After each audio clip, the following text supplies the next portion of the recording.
The Dream That Wouldn't Let Go, Part 2. Energy Doesn't Lie. Yesterday in Part 1, we explored time as the first currency of trust. Today we move to the next exchange, energy, that current that turns belief into motion. I didn't need to see the inside of the house to know. The moment the ferry touched the dock, my whole body said yes. But energy rarely travels in a straight line. It spirals, it tests, it asks, are you willing to hold this much? How about this much? Perhaps a little more? Always inviting us to expand. That night, back in our hotel, I stared out the window and felt the weight of wanting settle in. What if saying yes to this meant disappointing the people I loved? What if it asked more of me than I was ready to give? What if this was the moment the dream slipped out of my fingers because I couldn't let myself reach for it? This is the part no one talks about, the emotional labor behind the manifestation. It's the invisible work of expanding your energetic credit limit. When you stand in front of what you've always wanted, the body runs a full diagnostic. Can I hold this? Do I deserve this? Will I be safe if I receive this? And every unhealed story answers first. The practical voice that whispers about debt ratios and down payments. The loyal voice that worries about leaving family behind. The protective voice insists that you should be grateful for what you already have. And the most dangerous of them all, the modest voice, rooted in false humility and imposter syndrome, warns that others will think you're showing off, that wanting more will make you less likable, less relatable, less good.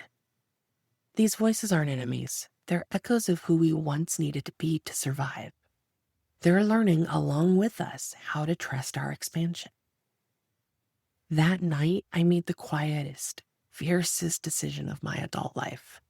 I chose to believe that I could be the woman who lived in that view. Not someday, now.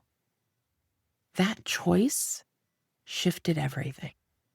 It was the energetic down payment before the financial one, the ask before the application. From that moment, every action felt like alignment catching up to belief. And once I said yes internally, I began to say it out loud to a carefully chosen few.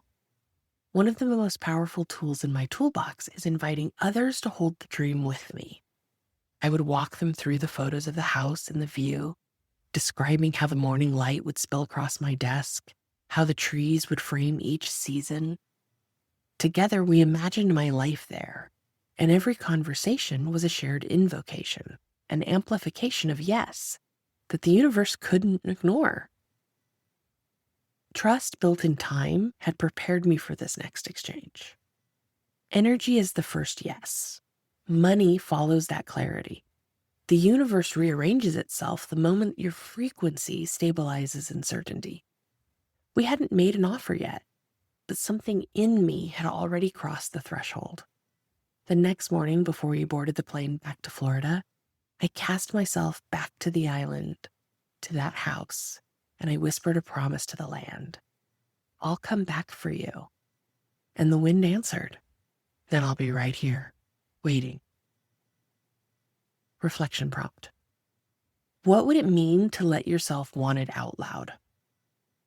Where are you still negotiating with your own worthiness? What voices are you giving too much stage time to? Daily affirmation. My energy is a magnet for aligned opportunities. I let myself want without shrinking. I am safe in my desire. I hold the frequency of yes with ease. I believe in the version of me who already has it. Postscript. Profit is protest, especially when your desire becomes your declaration. Every yes we hold stretches us wider, preparing our vessel for more. Postscript. Tomorrow in part 3, we'll explore what happens when the yes begins asking for space. How to build your capacity wide enough to hold what you've called in. The song of the day, Home, by Mark Broussard. This one's a bit of a banger, so enjoy.